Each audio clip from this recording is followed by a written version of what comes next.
Assalamualaikum warahmatullahi wabarakatuh.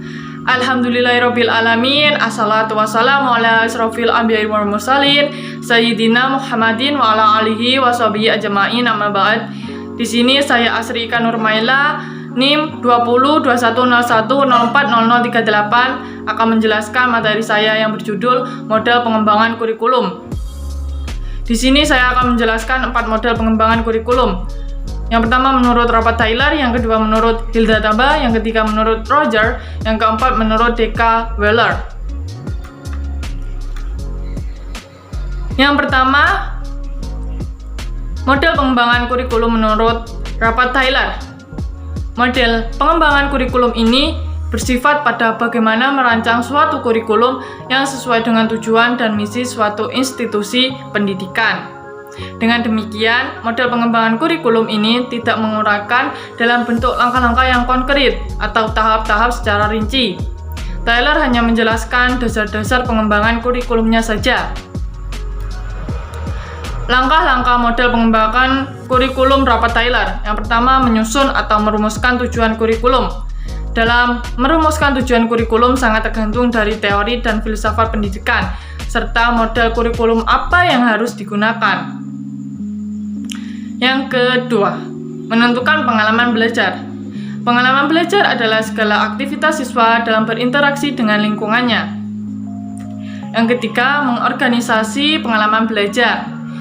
Mengorganisasi pengalaman belajar baik itu dalam bentuk unit mata pelajaran maupun dalam bentuk program.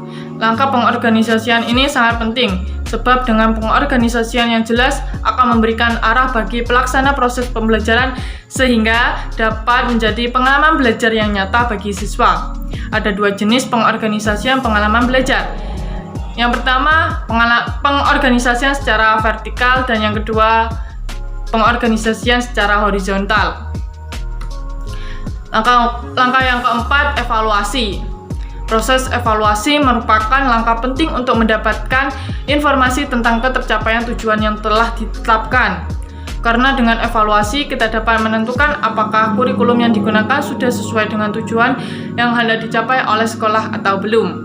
Ada 2 aspek yang perlu diperhatikan dalam evaluasi. Yang pertama, evaluasi harus mampu menilai apakah telah terjadi perubahan tingkah laku siswa sesuai dengan tujuan pendidikan atau belum. Evaluasi sebaiknya menggunakan lebih dari 1 penilaian dalam bentuk waktu tertentu.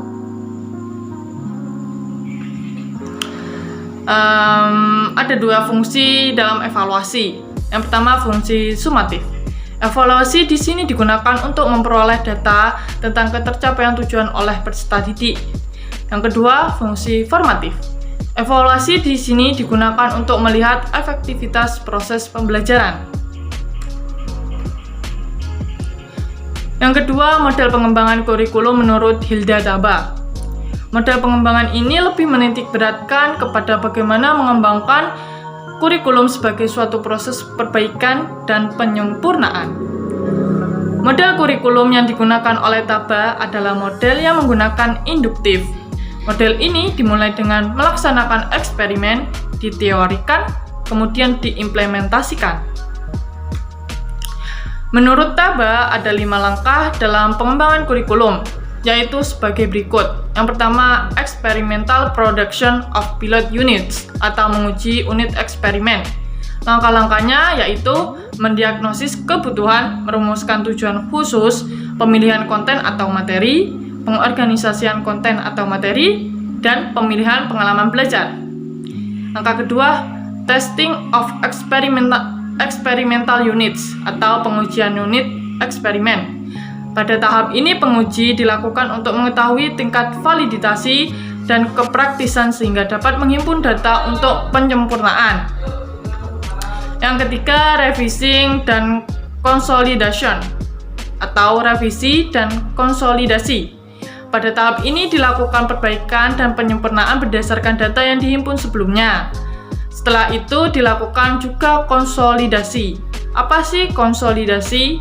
Konsolidasi yaitu penarikan kesimpulan pada hal-hal yang bersifat umum dan konsisten teori yang digunakan. Langkah keempat, developing and frameworks atau mengembangkan dan kerangka. Pada tahap ini dilakukan pengajian kurikulum yang telah direvisi. Yang kelima, installation and dissemination of the new units atau pemasangan dan diseminasi unit baru. Pada tahap ini dilakukan penerapan dan penyebarluasan kurikulum ke daerah dan sekolah-sekolah. Model pengembangan kurikulum yang ketiga menurut Roger.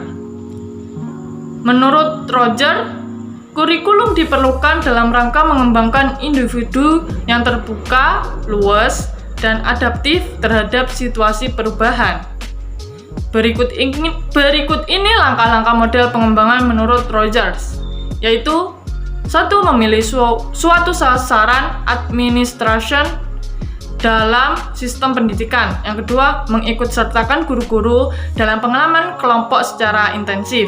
Yang ketiga, mengikutsertakan unit kelas dalam pertemuan 5 hari. Tujuannya adalah agar saling akrab antara guru dengan murid dan murid dengan murid. Yang keempat, menyelenggarakan pertemuan secara interpersonal antara administration.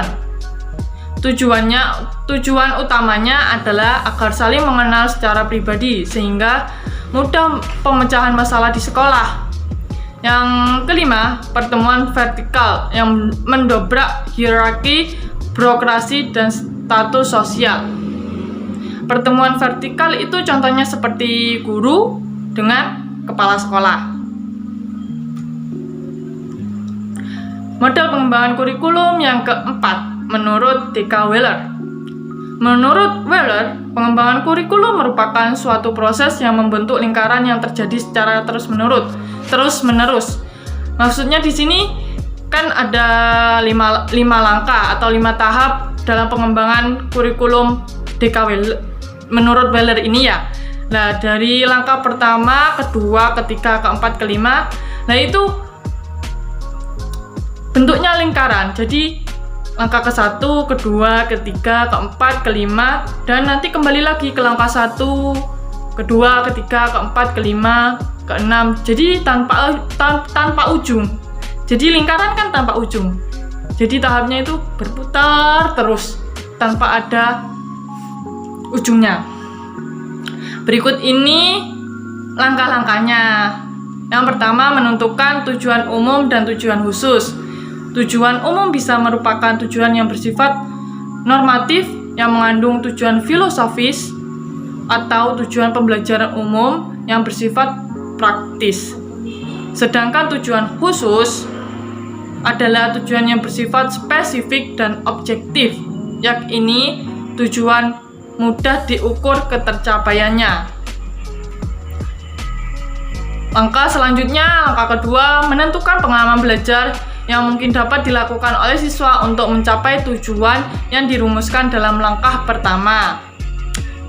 Selanjutnya, langkah ketiga, menentukan isi atau materi pembelajaran sesuai pengalaman belajar. Yang keempat, mengorganisasi atau menyatukan pengalaman belajar dengan isi atau materi belajar. Dan yang terakhir, langkah kelima, melakukan evaluasi setiap fase pengembangan dan pencapaian tujuan. Baik, sekian dari saya, kurang lebihnya mohon maaf. Wassalamualaikum warahmatullahi wabarakatuh.